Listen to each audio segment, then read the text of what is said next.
Welcome to the Deep Dive. Great to be here. Today, we're plunging pretty much headfirst into a really mind-bending world. Yeah, this one's a trip. We're exploring Holly Jackson's latest young adult thriller, Not Quite Dead Yet. Mm-hmm. So imagine this. You wake up totally dazed, confused, Right. and you realize you're in a body bag Ooh. at the morgue. And everyone, absolutely everyone you know, thought you were dead. Gone. It's an incredible setup. That's the unique, pretty chilling premise we're tackling today. Yep. So our mission here is to basically pull out the most important insights from a deep look at this book. Right. Trying to understand what makes it tick. Exactly. Help you understand its gripping concept, the characters, the theme. And why it's so hard to put down. Yeah, why it's genuinely impossible to put down. Okay, let's unpack this. Here's where it gets really interesting. Let's do it. So let's start with that hook because, wow, it's just so immediate, so visceral. It really is. 17-year-old Bela wakes up, body bag, morgue, no memory, none of how she got there, how she even survived, what happened before. I blank. My first thought is just, how do you even begin to function after something like that?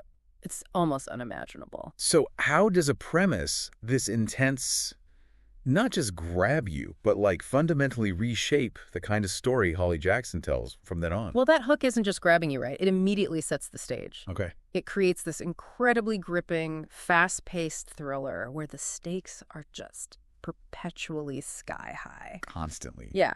Bella isn't just trying to figure out what happened in the past. No. She's racing against the clock because whoever tried to kill her, they're still out there. Right, they could try again. Exactly.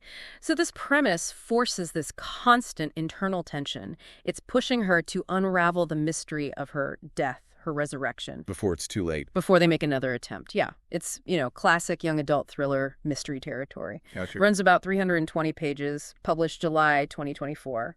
Electric Monkey in the UK, Delacorte here in the US. And it's already got a really fantastic rating, 4.5 out of 5. A 4.5, wow, that's impressive right out of the gate. Definitely. And with a setup like that, you immediately start thinking about the protagonist, Bella. Mm-hmm. I mean, how does a character navigate a world that literally thought she was dead, especially with no memory? Yeah, that's the core question. Tell us about Bella herself. What's she like? Well, Bella is incredibly compelling and I think really realistic. Okay. Precisely because she's not some kind of superhero. Right, she's just a teenager. She's just a teen girl dealing with immense, unbelievable trauma. She's sarcastic, she's sharp, emotionally raw. That sounds relatable despite the circumstances. Totally. And what's really insightful, I think, is how Jackson uses Bella's internal monologue. How so? It's not just for character development. Yeah. It actually functions as a kind of deceptive narrative tool. Oh, interesting. Like unreliable narrator vibes. Exactly. Yeah. Her memories are fragmented. Her internal processing is biased by the trauma. So you can't always trust what she thinks. Right. You're constantly questioning if even her own thoughts are reliable. It adds this layer of unreliability that's much more sophisticated than just feeling her fear. Yeah.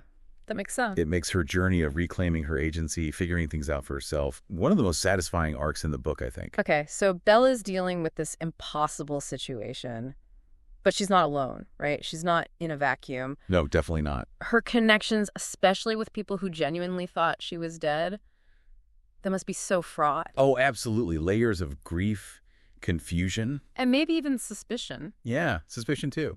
So walk us through some of those key relationships, like Rachel, her best friend, or the boyfriend. How do these dynamics actively fuel the mystery, not just, add drama? Right. And what's fascinating here is that these relationships don't just provide emotional depth, they actively create the suspect pool. And this web of potential betrayals that just keeps you guessing. Yes, Rachel. Rachel, Bella's best friend, she's very layered, very conflicted. On the surface, totally loyal. Seems like the perfect best friend. But there's this lingering feeling, this sense that something's being left unsaid. Something's off. Okay.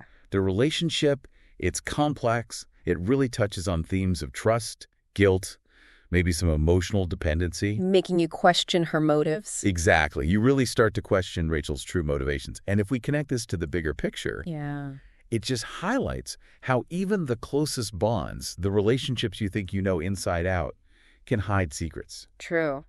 What about the boyfriend? Then you have the boyfriend. He plays the charming romantic lead pretty well. Seems perfect. Seems perfect, but Holly Jackson is clever. She leaves these subtle clues, little things that just niggle at you. Raising red flags. Yeah, they immediately make you question his involvement. Adds another layer of uncertainty.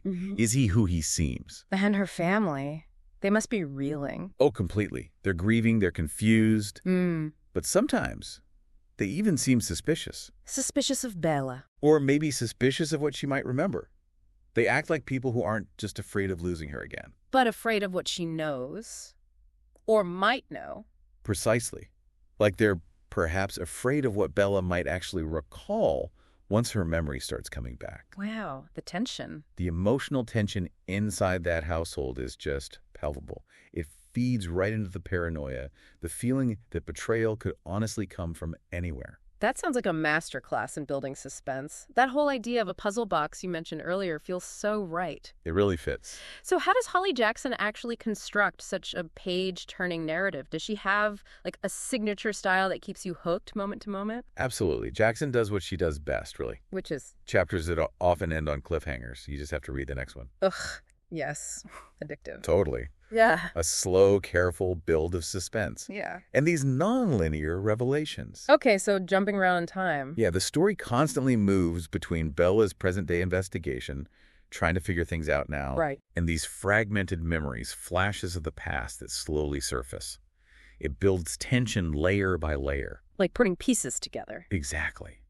The book unfolds almost like a puzzle box, like you said. Each chapter reveals maybe one small, tantalizing piece of the bigger picture. So you're discovering things with her. Precisely. You're never ahead of Bela. Yeah. You're right there with her, trying to figure it out, which keeps you fully immersed and constantly speculating. That sounds effective. Yeah, the pacing is incredibly effective. It almost like encourages you to read it in just one or two sittings. You just get sucked in. I can see that. And how does that puzzle box structure translate into the actual phases of the plot? Like, how does it progress from that initial shock in the morgue? Well, the book is structured pretty effectively to keep that momentum going. Okay. The first third, roughly, is all about survival. Mm-hmm. And Bela's just bewildering re-entry into a world that thought she was gone. Disorienting for her and for the reader. Totally. Then the middle section is shifts. It becomes about deep suspicion, paranoia, and discovery. Where she starts actively investigating. Yeah, as Bela desperately tries to piece together what actually happened to her, who did this, why. In the end. And the final act is, well, it's explosive. Yeah. And deeply emotional. It culminates in a satisfying climax. Satisfying. Though I would say maybe slightly rushed in the final moments, but overall satisfying. We'll come back to that rushed bit later, maybe. Sure. So beyond the immediate mystery, the whodunit, the why, what deeper ideas does Not Quite Dead Yet explore, are there, resonating themes that make it more than just a thriller? Oh, absolutely. This book definitely delves into some profound themes that really stick with you. Like what? First, definitely memory and identity. Makes sense, given the premise. Right. The fundamental question is, without memory, who are you? Bela has to navigate this world she literally doesn't remember. Yeah. And the book explores how our sense of self is just so deeply tied to our past. Sometimes in empowering ways, sometimes terrifyingly so. It's a really powerful look at how easily our identity can be fractured or even manipulated. Okay, memory and identity. What else? Second, secrets and betrayal.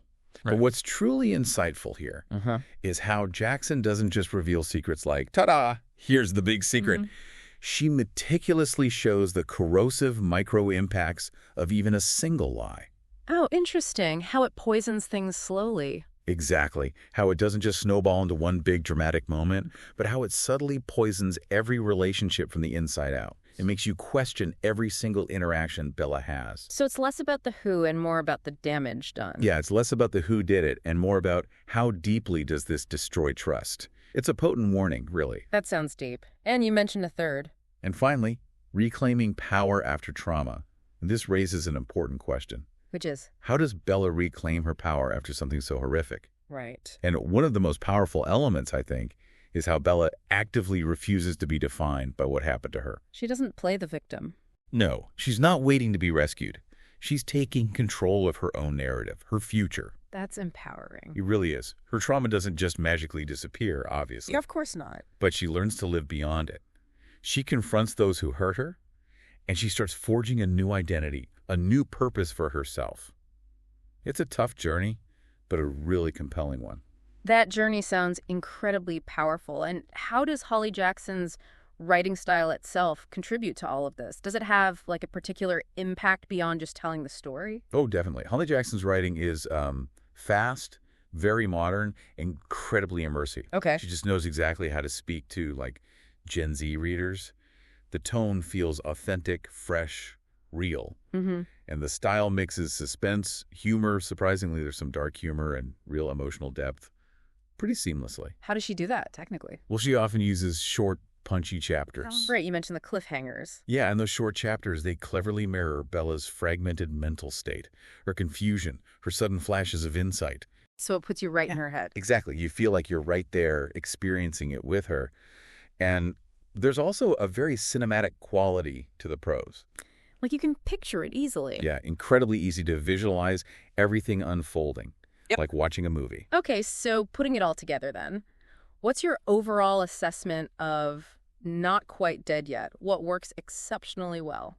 Well, overall, a lot works incredibly well. Yeah. That brilliant concept, waking up in a morgue, instantly gripping, doesn't let go. Totally. The book has really deep emotional stakes. It's not just a whodunit, right?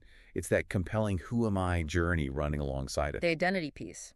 Exactly. Bella is a genuinely relatable protagonist. You really root for her. Mm-hmm. And those layered relationships we talked about, they mean no character feels purely good or purely bad. They're complex. Adds realism. Yeah. Plus, that effective pacing just makes it almost impossible to put down. Okay, so lots of positives. But you mentioned earlier the climax felt maybe a little rushed. Are there any other areas that could have been perhaps stronger? Yeah, just a few minor things, really. As for areas that could be better, yes, the final reveal, while satisfying overall, can feel a little bit rushed in how it all comes together. So, like loose ends? Potentially, yeah. Yeah. It might leave you with a few lingering questions about certain character motivations or maybe some consequences that aren't fully fleshed out. Okay. Also, some of the minor character arcs feel a bit incomplete. You kind of want a little more closure for them. Right. And maybe, just maybe, for really seasoned thriller readers, a twist or two might feel a tad predictable. Ah, okay. If you read a lot in the genre. Exactly. If you read tons of YA thrillers, you might see one or two beats coming. Yeah. So what does this all mean for you, the listener? Yeah. It means it's still an incredibly strong read. Those minor points, they really don't detract significantly from the overall experience, which is fantastic. Got it. So the final verdict is in. Not quite dead, yet is dark. It's thrilling. It's emotionally rich. It really combines elements of a psychological thriller, a survival story, and this intense emotional drama. Yeah, it balances all those really well. Holly Jackson just proves, again, she's a master of YA thrillers. She crafts this amazing tension, but with genuine heart underneath it all. Absolutely. So if you enjoyed, say, A Good Girl's Guide to Murder. Which is hers, of course. Right. Or maybe Sadie, or One of Us is Lying. Yeah, similar vibe. Then this book absolutely belongs on your shelf. Or your e-reader, wherever you read. Definitely pick it up. So as we wrap up. And as you reflect on Bella's, frankly, unbelievable journey. Yeah. Maybe consider this. What would it actually mean to get a second chance at life? Wow. Especially when it's under circumstances as terrifying and mysterious as Bella's. And how would you go about reclaiming your own power from something like that? That is a profound thought to leave you with. Something to chew on. Definitely. Well, thank you for joining us on this deep dive. My pleasure. If you enjoyed this exploration, please do remember to like, share, and subscribe to the channel and the video. It really helps us out. Yep, helps a lot. We'll see you on the next one.